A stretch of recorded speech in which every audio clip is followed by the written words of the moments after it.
네, 예고해드린 대로 봉지욱 뉴스타파 기자 함께합니다. 어서 오세요. 네, 안녕하세요.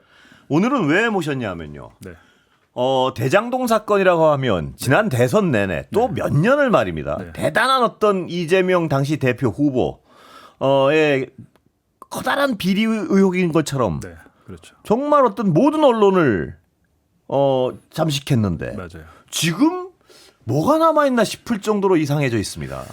맞습니다. 2022년 예. 대선의 승패를 가른 게 한 0.7%밖에 예. 차이는 안 났지만 대장동 사건이 가장 컸죠. 왜냐하면 당시 유권자들이 이재명 성남시장하고 경기도지사 하면서 굉장히 뛰어난 행정력을 보여줬는데 예. 믿음직하다라고 생각했다가 근데 개발 비리가 그렇습니다. 있어. 예. 언론에 보니까 대장동 그분이 숨겨져 있는데 그게 이재명이라는 식으로 나오네. 예. 엄청나게 선거에 영향을 미쳤죠. 그렇죠. 결과적으로는 그게 허위 보도입니다, 지금. 예. 거대한 비리 의혹이 있는 것처럼 연일 보도가 됐었습니다, 당시에. 그렇죠. 예. 근데 이제 당시에 이 대장동 사건을 제가 볼 땐 조금 아쉬운 게 문재인 정권 때 수사를 했잖아요. 예. 2021년에 대선 경선 때부터 수사를 했는데 2021년 11월부터 수사를 했는데 한 4개월간 수사하고 대선이 치러졌잖아요. 제가 당시에 수사 기록을 입수했고 예. 그리고 윤석열로 바뀌고 나서 윤석열 검찰이 수사 기록을 입수해서 다 네. 봤어요. 근데 대장동 그분 같은 경우에 정영학 녹취록에 그분이 없는데 네. 동아일보에서 그렇게 보도를 하면서 모든 언론이 그분은 이재명일 것이다 추정 보도를 다 네. 했고 했는데 검찰은 알고 있었습니다. 네. 그게 사실이 아니라는 것을. 네. 그걸 밝혀줬으면 좋았는데 그런 과정이 없었죠. 예. 하도 나와서 근데 정작 이게 뭐였지? 하는 걸 모르는 분들도 많습니다. 지금 아주 간단하게 설명을 하면 대장동 의혹이 뭐였었죠? 그러니까 성남시에 있는 이제 대장동이란 곳을 예. 성남시가 개발을 하게 되는데 예. 민간업자를 선택해서 개발했는데 처음에는 민간업자에게만 하려고 하다가 이정희 씨가 거기 제동을 걸어요. 예. 야 이거 민간 개발 안 되고 같이 해야 돼. 예. 처음에는 성남시가 자체적으로 하려고 했는데 당시 성남시가 돈이 없었습니다. 예. 그래서 민간의 자금을 가지고 성남시와 민간이 반반씩 해서 개발을 한 건데 이제 검찰은 처음에는 지금 기소한 게 당시에 이 업자들한테 특혜를 주려고 네. 돈을 받았고 네. 나중에 개발 수익의 뭐 천억을 얘들이 돈을 덜 받았다. 예. 받았다는 건데 예. 되게 그것도 재밌는 게 개발 수익을 일부 나눠서 받기로 약속했다는 거예요. 예. 언젠가 받기로. 네. 언젠가 받기로 네. 하면 조금이라도 받았어야 되잖아요. 네. 근데 그게 안 밝혀졌고 그렇죠. 더군다나 언젠가 이제- 받기로 네. 했고 네. 또 받을 수 있는 시가 벌 수 있는 돈을 그렇죠. 업자들한테 엄청난 특혜를 주면서 못 받아왔다. 뭐 이것도 있고요. 보니까. 그게 이재명 예. 대통령에 대한 그 배임 혐의인데 그렇죠. 성남시에 손해를 끼쳤다. 예. 4,895억 원을 더 벌 수 있었는데 그렇죠. 못 예. 벌었다 이거예요. 예. 근데 성남시가 당시에 거둔 그 환수액이 한 5천억 정도 예. 되거든요. 근데 이거는 제가 이제 당시에 보도할 때도 대한민국 도시개발 역사에 예. 그 이 정도? 지자체가 이 정도는 예. 없습니다. 예. 앞으로도 없을 거예요. 예. 근데 그러니까 축구로 치면 손흥민한테 네. 너 두 골 더 넣었어야지 이거랑 마찬가지예요. 그렇습니다. 네 골 넣을 수 있는데 네. 두 골 넣기 때문에 배임이다 너는. 네. 뭐 이렇게 얘기한 그런 거죠. 식으로 돼 있죠. 예. 정말 지금 생각하면 황당한 부분인데요. 저도 그 당시에 다른 쪽 진행을 하면서 끊임없이 이걸 비판했었는데 이 수사를. 자, 그런데 그 중에 핵심 인물 중에 하나인 남욱 변호사. 네. 남욱 변호사의 진술이 뭐 계속 바뀌고 있습니다. 예. 그 진술이 바뀌는 시점이 바로 2022년 11월에 남욱이 석방됩니다. 계속 예. 구속 상태였다가 석방되면서 말이 쫙 바뀌는데 예. 두 명이 석방되죠. 예. 유동규도 그때 석방되는데 예. 그때부터 법정에 나와서 이제 한 증언들이 예. 를 지금 최근에 다시 남욱이 뒤집고 있는 건데 예. 2022년 11월에 남욱이 나와서 2013년 14년에 내가 유동규 성남도시개발공사 기획본부장에게 뭐 돈을 몇 억을 줬습니다. 예. 근데 이 돈이 당시에 이재명의 측근인 정진상과 김용에게 갔다고 그 형들한테 갔다고 예. 내가 들었다고 이제 증언을 다 해놓은 예. 거예요. 남욱의 그 말을 기초로 이제 검찰이 기소를 했고 재판도 이루어지고 있었잖아요. 그래서 이제 그렇게 흘러갔는데 그것 때문에 이제 정진상, 김용 다 구속됐잖아요. 네. 그렇게 했는데 지난달 17일 재판에 남욱이 나와서 사실은 내가 유동규한테 돈은 줬는데 네. 그게 그 형들한테 갔다는 거는 네. 내가 그 당시에 몰랐던 일이고 네. 내가 검찰 수사를 받다가 피의자 신문을 한 100번 이상 네. 받았대요. 3년 네. 동안 너무 오랜 기간 검사와 앉아가지고 조사를 하면서 말을 네. 하다 보니까 제가 가만히 생각해 보니까 그건 제가 알았던 사실이 아니고 검사가 저한테 알려준 사실이었습니다. 황당한 내용인데요, 이것도. 예. 그러니까 이제 재판장이 황당한 거잖아요. 황당하죠. 재판장은 지금 네. 재판을 하다가 네. 너 지금 2년 전에 했던 말을 완전히 뒤집었는데 당신은 변호사인데 네. 변호사 자격증을 갖고 있는데 지금 이거 위증죄 될 수 있는 거 네. 알고 있지. 이거 지금 되게 심각한 네. 거야라고 얘기하니까 설명을 합니다. 네. 너무 많이 조사를 받다 보니까 헷갈리고 이게 내가 아는 건지 들은 건지 지금 모르겠다라는 네. 사실을. 근데 지금 와서 보니까 검사가 한 말이다. 라는 게 하나 있고 예. 더 있습니다. 이게 그 전에는 대선 전에는 정영학 회계사가 사실은 그 검찰 수사의 키맨이었잖아요. 네. 정영학 회계사가 정리한 그 정영학 녹취록이나 회계 자료가 없었으면 네. 검찰이 기소할 때 그 숫자가 굉장히 어렵잖아요. 네. 그 배임 액수를 4,895억 원 이렇게 특정하기 어려운데 네. 정영학 회계사가 법정에 나와서 뭐라 했냐면 검찰이 그 배임 액수 4,895억 계산한 그 근거 자료가 내가 적은 게 아니다. 네. 검찰이 적은 거다. 아. 라고 돼 있어요. 평당 분양가가 있잖아요. 네. 그 분양가는 나는 뭐 1,400으로 했는데 네. 검찰이 나중에 거기다 1,500이라고 엑셀 파일에 바꿔놨더라. 네. 라는 걸 합니다. 배임액수 그러니까 이재명에 대한 배임액을 늘리기 위해서 네. 검찰이 증거물에 손을 댔다라는 법정 증언을 그건 했어요. 엄청난 증언인데요, 이거는. 그렇죠. 예. 엄청난 증언인데 이게 사건이 오래된 데다가 복잡한 데다가 네. 하다 보니까 사실은 언론 매체에서 잘 조명은 안 되는데 네. 어찌됐든 계속해서 지금 법정에서 윤석열 검찰에서 이 사건을 어떻게 회유하고 예. 진술을 회유하고 증거를 조작했는지 하나씩 예. 나오고 있습니다. 그 말씀하셨듯이 윤석열 검찰에서는요. 네. 지금 상황을 거꾸로 이렇게도 얘기할 것 같습니다. 뭐냐 정권 바뀌니까 지금 거짓말하는 것이다. 이런 주장을 뭐 분명히 할 것 같은데요. 어떻게 보십니까? 지금 남욱이 저렇게 법정에서 증언을 번복한다고 해도 자기에게 유리할 게 없는 게 예. 저렇게 되면 또 위증죄로 기소될 수 있거든요. 예. 지금 자기가 위증을 감수하고라도 내가 얘기를 하겠다는 건데 네. 물론 말은 계속 바꿔왔죠. 그래서 예. 남욱의 진술이 왜 문제냐면 당시에 이제 그 남욱이 유동규한테 돈을 줘서 네. 성남도시개발공사라는 걸 만들게 했는데 그때 예. 당시 성남시의회 의장이 최윤길 예. 의장이었잖아요. 예. 근데 최윤길이 무죄가 나왔습니다. 2심에서. 예. 왜 무죄가 나왔냐면 2심 판사가 보니까 내가 당신 남욱 보니까 네. 앞뒤가 말이 안 맞아. 네. 못 믿겠어. 이렇게 네. 된 거예요. 네. 요 논리를 지금 대장동 재판 위례 뭐 아파트 재판 이렇게 가면 그냥 무죄예요. 예. 남욱이 지금 가장 결정적인 건데 네. 검찰이 어떻게 제가 볼 때 구성을 했냐면 수사 기록에 보면 남욱의 말과 네. 유동규의 말이 거의 일치합니다. 예. 윤석열 검찰에서 예. 학습을 시킨 거예요. 예. 대지를 하지 않고 예.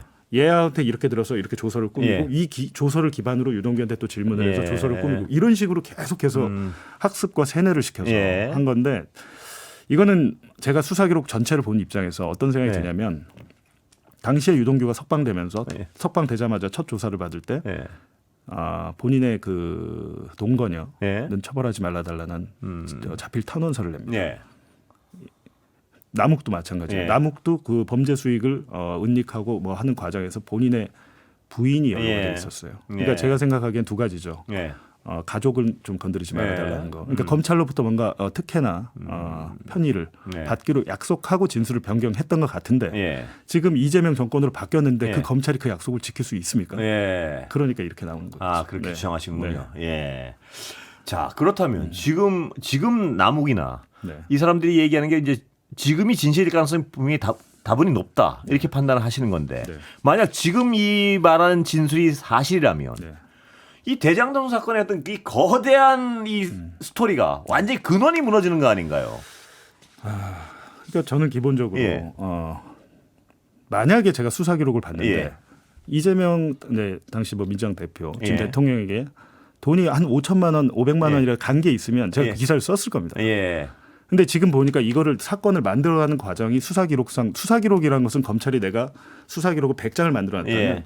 자기들에게 유리한 것만 취사 선택해서 재판 법정에 넘길 때 내는 거거든요. 네. 근데 거기에도 검찰 스스로의 모순이 담겨 있는 거예요. 제가 예. 그런 것들을 이제 뽑아내서 예. 보도를 한 건데 네. 그 수천억이 오가고 했는데 네. 돈이 안 갔습니다. 근데 나중에 검찰이 뭐라 그랬냐면 노후 자금으로 쓰기 위해서 약속한 거다. 아, 예. 네. 참 그런 금방 들어도 무리하네요. 예. 그 논리 전개가 처음에는 무리하네요. 저수지라고 했다가 예. 나중에 쓸 수 있는 저수지라고 했다가 말이 됩니까 그게? 예. 나중에 뭐 그렇다면 약속한 게 있으면 약속한 문건이라도 하나 예. 있던가 녹음 파일이라도 있어야 되는데 예. 없고 기본적으로 남욱과 뭐 정영학 이런 분들은 이재명 시장이나 경기도지사의 얼굴을 본 적도 없어요. 본인이 얘기를 합니다. 예. 본 적이 없다고. 예. 근데 나중에 노후 자금을 수천억을 주기로 약속했다. 예. 이렇게 이제 윤석열 검찰이 구성을 한 거죠, 사건을. 예.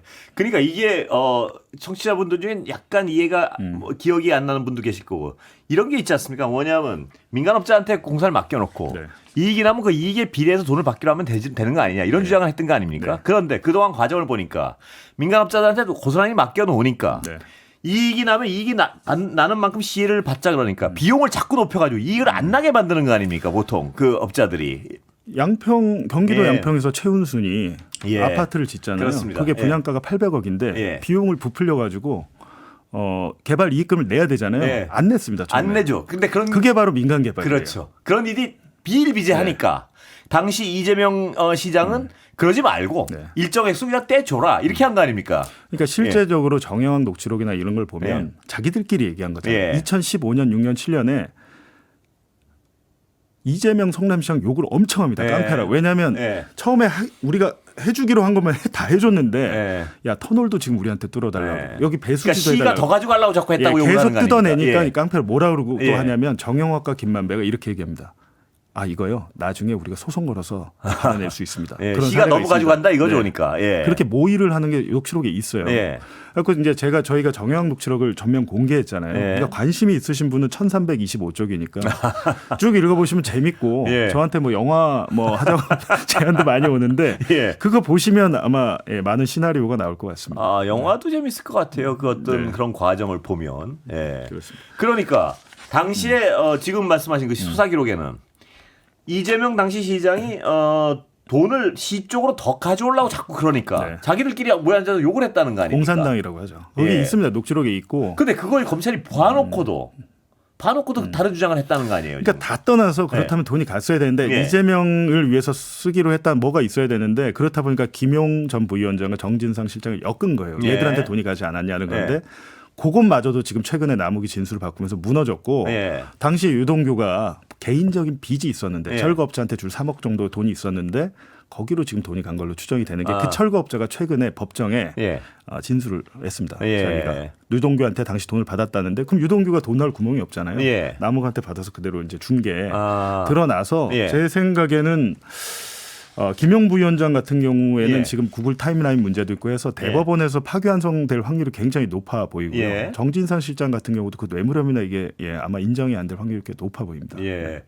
봉 기자는 이런 어떤 검찰을 취재를 오래 했으니까요. 보면은 이런 어떤 일들이 그 대장동 건만 있지 않을 것이라는 강한 의심을 갖고 계시겠습니다. 보면. 너무 많죠. 예. 대북 송금 사건도 제가 이제 보도를 예. 했었고 그 수사 기록도 제가 다 봤는데 예. 국가정보원 문건에 이거는 쌍방울의 주가 조작을 위한 대북 송금이다라고 돼 있잖아요. 예. 근데 그런 것들을 싸그리 무시하고 수사를 하고 네. 그 수사를 했던 박상용 검사는 국회에서 나와서 말하는 태도를 보십시오. 예. 제가 그걸 봤을 때 우리가 아무리 조작을 하고 예. 진술을 회유해도 전 이게 느껴졌어요. 예. 난 절대 처벌받지 않아. 그런 적이 없잖아요. 예. 그리고 그러니까 확신이 있다 이거죠. 그게 예. 평검사 한 명의 생각이었어요. 전 네. 그게 아니라고 봅니다. 위에서 지시가 있었을 것이고 네. 그게 아마 윤석열 대통령실까지 연결이 돼 있을 거라고 보기 때문에 예. 그렇게 당당할 수 있는 거겠죠. 예. 절대 나는 검찰에 있는 한 어떤 처벌도 받지 않을 것이다. 이런 그렇습니다. 어떤 확신이 없이는 그런 일을 할 수 없을 것이다. 이 말씀이시죠, 네. 이거? 예. 나만 죽지 않아. 믿는 구석에 있는 거죠. 그런데 봉 기자도 이 대장동 관련 사건으로요. 기소됐었죠. 그러니까요. 이게 예. 제가 원래 국기문란 사범에 예. 사형에 처해야 할 중대 범죄자라고 이제 국민의힘에서 저를 한 2년 그래요? 전만 해도 난리 쳤었는데 예. 뭐 그걸로 압수수색도 받고 하지만 이제 예. 작년 8월에 저를 이제 검찰이 윤석열에 대한 명예훼손 혐의로 이제 재판에 넘겼는데 1년 동안 재판을 2번 했습니다. 네. 공판을 예. 2번 했는데 지난 월요일에 대장동 자금책 브로커로 알려진 조우영 씨가 예. 첫 번째 증인으로 제 재판에 예. 나왔는데 저는 그 재판정에 앉아 있으면서 한 4시간 앉아 있다가 내용은 다 떠나서 네. 그 검사들이 원래 수사 검사들이 들어오다가 네. 이번에 인사발령 나고 하면서 많이 바뀌었더라고요. 근데 이제 가장 상석에 있던 이건웅 검사는 네. 저희 한상진 기자 자택 압수수색할 때 예. 영장에 그 판사가 내준 영장에 자택에 있는 노트북은 뒤지지 마라고 예. 삭제를 했어요. 예. 근데 한상진 기자의 노트북 3개를 다 열었습니다. 예. 다 열어서 저희가 마침 그게 다 저희 카메라에 찍혀 있어서 예. 보도까지 했어요. 예.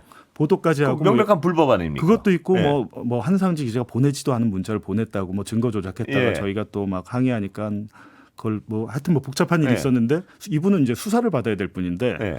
최근에 대검찰청 검찰연구관으로 영전했어요. 아. 그러면서 재판에서 빠진 거예요 지금. 예. 근데 그 자리에 다른 검사가 와서 앉아 있는데 4시간 동안요. 오후 2시부터 했으니까 예. 조금 점심 먹고 나른하긴 예. 하잖아요.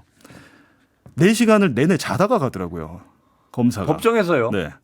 그래갖고 그 굉장히 숙면을 취하고 왔습니다. 그 피로를 다 풀고 가더라고요. 당연히 조금 졸릴 수는 있지만 예. 처음부터 끝까지 자는 건 제가 처음 봤는데 지금 상황이 이렇습니다. 예. 숙면 검사 이분도 그렇고 도대체 왜 앉아 있는지 모르겠어요. 예. 근데 그 중에 아직도 윤석열 검찰이 구성해놓은 그 공소 사실에 맞추려고 부단히 노력은 합니다. 아, 그래요. 예, 자기들이 잘못한 수사, 실수한 수사라고는 하지 않아요. 예. 검찰은 그렇죠. 예. 그러면 그 어떤 많은 일을 당하고 또 취재하면서 봤을 텐데 지금 검찰 개혁 관련해서는요. 네. 이 뭐 중간중간 저항도 있고 네. 어떻게 보십니까? 총체적으로 좀 보면. 그러니까 최근에 뭐 예. 김건희 특검에 예, 뭐 40명 돌아가겠다. 한명 예. 했는데 그 중에 이제 저를 직접 조사했던 검사도 있어요. 예. 그런 겁니다. 지금 네. 반부패 수사 부장 정도 강백신이나 예. 이 사람들은 이제 고검 정도로 지금 좌천이 됐지만 그 밑에 있는 검사들은 전혀 영향이 없어요. 아, 예. 그러니까 말을 듣는 겁니다. 예. 그 사람들이 그리고 마찬가지로 명태균 게이트 수사했던 그 검사들 창원지검 검사들 예. 전부 다 김건희 특검에 들어가 있어요. 예. 윤석열 김건희가 명태균과 나눈 카카오톡 텔레그램 메시지 다 갖고 수사 예. 보고서까지 만들었잖아요. 예. 그게 그냥 유력한 그러니까 혐의를 입증한 증거잖아요. 예. 그때 단 한마디도 정유미 창원지검장한테 이 검사들이 항의했습니까? 예. 이거 제대로 수사해야 된다고? 예. 그때 윤석열 정부에서 찍소리도 못하던 검사들이 이제 와서 뭐 하고 특검이 검찰이 수사권이 필요하다고 네. 밝혀라라고 하는 네. 거는 이건 상상도 할 수 없는 일이고 저는 뭐가 생각났냐면 노무현 대통령 기자 그 검찰 예. 검사들과의 예. 대화 때 예. 노 대통령님 학번이 몇 네, 번이십니까? 그랬었죠. 예. 그거 물어본 사람 이완규 전 예. 법제처장 아닙니까? 예. 검사는 22년 전이나 지금은 하나도 변한 게 없습니다. 똑같습니다. 예. 그러니까 그래서 저는 절대로 당해보면 아는데요. 예. 그래도 검사를 좀 믿어야 되고 예. 보안 수사권을 그래도 예. 줘야 되는 거 아니야? 경찰이 더 문제가 있는 거 예. 아니야? 경찰이 문제가 있으면 경찰 개혁을 하면 되는 것이지. 예. 그걸 검사한테 줘보면 수사를 당해 보시면 압니다. 예. 피의자로. 특히나 이제 뭐 지방검찰청 말고 예. 중앙지검에 이제 뭐 반부패 수사부랄지 예. 그거 수사 받으시면 예. 왜 검찰청에서 조사를 받다가 피의자가 창문을 열고 밖으로 아. 뛰어내리는지. 예. 이거는 일반 피의자도 아니고 중앙지검 검사했던 사람이 피의자로 조사를 받다가도 뛰어내린 사건이 예. 있습니다. 예전에 예. 그 국정원 댓글 사건 관련으로 해서 예. 그렇게 됩니다. 예. 그러면 봉 기자가 보기엔 지금 검찰 개혁의 방향에 대해서 좀 우려가 있겠습니다. 보면. 어떤 우려? 예를 들면 네. 뭐 보안 수사권을 끊임없이 어떤 지금도 그렇지만 요구한다든가 절대 안 된다는 입장이신 거죠 지금 보안 수사. 저는 안 된다고 생각합니다. 그거는 말이 보안이지 그냥 수사권을 유지하는 거나 마찬가지이기 그렇죠. 때문에요. 예. 특검 수사는 제대로 될 수 있을까요? 다 그대로 갔으면 그 부분은? 그러니까 저는 그래서 네. 지금 이분들이 아마 세상과 많이 단절된 상태에서 예. 이런 행위를 벌였는데 자기들이 지금 박정훈 대령인 착각하는 것 예. 같아요. 그게 아니라 예. 개별 면담을 해서 예. 예, 지금 검사 징계를 법무부 장관이 할 수 있잖아요. 예. 개별 면담을 해서 너 지금도 진짜 그렇게 생각해? 라고 해서 거기 대우를 흩뜨려서 예. 돌아가겠다면 돌아가되 징계해야겠죠. 지금 근데 왜 징계나 국가공무원법 인사는 왜 아직까지 그렇게 좀 약간 무디게 돼 있는 거라고 보세요? 작년에 그 의사 파업할 때도 네. 사실 레지던트들 전부 다 대학병원 그만두고 네. 이게 이제 전문직들의 집단적으로 이렇게 나서면 좀 속수무책인 측면도 있잖아요. 한 번 그런- 더 모셔서 네. 검찰 개혁 관련해서 한 번 더 네. 얘기 나누죠. 예, 고맙습니다. 예.